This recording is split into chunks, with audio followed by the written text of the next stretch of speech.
दोस्तों नमस्कार। विश्व के हथियार मार्केट को लेकर एक बहुत बड़ी खबर आई है कि रूस ने अपने सबसे बड़े हथियार मार्केट में हथियार देने से हाथ पीछे खींच लिए हैं। दरअसल अफ्रीकी महाद्वीप के सभी देशों को रूस बड़ी मात्रा में हथियार बेचता रहा है। रूस की इन देशों को हथियार सप्लाई पश्चिमी देशों अमेरिका यहाँ तक कि चीन से भी ज्यादा है, लेकिन पिछले एक साल से भी ज्यादा समय से यूक्रेन के साथ चल रहे युद्ध की वजह से रूस की थल सेना को काफी बड़ा नुकसान उठाना पड़ा। इनके आधे से भी ज्यादा टैंक तबाह हो चुके हैं। इसके अलावा इनके armed vehicle, trucks, rocket launcher सहित अन्य हथियार 30 से 40% तक खत्म हो चुके हैं। इसीलिए रूस को अपनी सेना के लिए भी भारी मात्रा में हथियारों की जरूरत है और इस समय रूस की सभी हथियार निर्माण करने वाली कंपनियां अपनी पूरी क्षमता से इन हथियारों का निर्माण करने में लगी है ताकि देश की सेना की जरूरतों को पूरा किया जा सके। और जिन हालातों में रूस यूक्रेन युद्ध पहुंच चुका है उससे लगता नहीं है कि ये जल्दी से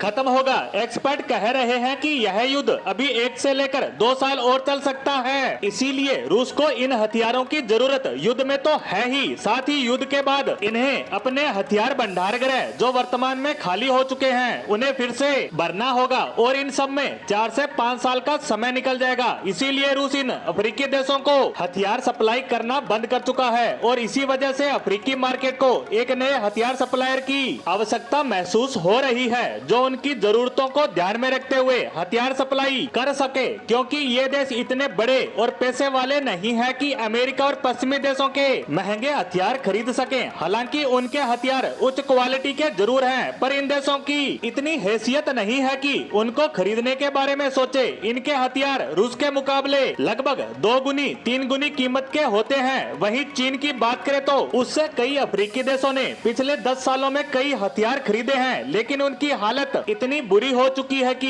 ये लगभग कबाड़ का रूप ले चुके हैं। इनकी मेंटेनेंस और सर्विस का खर्च इतना ज्यादा बढ़ चुका है कि ये देश इन्हें इस्तेमाल करने के बारे में सोचना तक छोड़ चुके हैं। इसके साथ साथ चीन की कर्ज नीति से भी ये देश डरे हुए हैं कि अगर एक बार चीन के चंगुल में गलती से भी फंस गए तो इनकी इकोनॉमी श्रीलंका और पाकिस्तान से भी बुरी कंडीशन में चली जाएगी। इसीलिए इन देशों के पास सबसे बड़े और सेफ ऑप्शन के रूप में बचता है भारत, जिससे ये 54 के 54 अफ्रीकी देश सहमत दिखते हैं, क्योंकि इनके हथियार रूस के हथियारों से समानता भी रखते हैं, क्वालिटी भी अच्छी है और इन सबसे बड़ी बात इनकी कीमतें भी इनकी रेंज के अंदर है। इन सब के अलावा एक और महत्वपूर्ण बात, भारत इन देशों को कर्ज देने में दूसरे नंबर पर आता है, जो कि बहुत कम ब्याज दरों पर कर्ज देता आ रहा है और किन्हीं कारणों से ये देश समय पर कर्ज की किस्तें नहीं चुका पाते तो वह चीन की तरह उनकी जमीनें या महत्वपूर्ण संस्थानों पर कब्जा भी नहीं करता। इन सबके बीच भारत इन देशों को हथियार बेचता है तो इन देशों के सैनिक बिना किसी ट्रेनिंग और बाधा के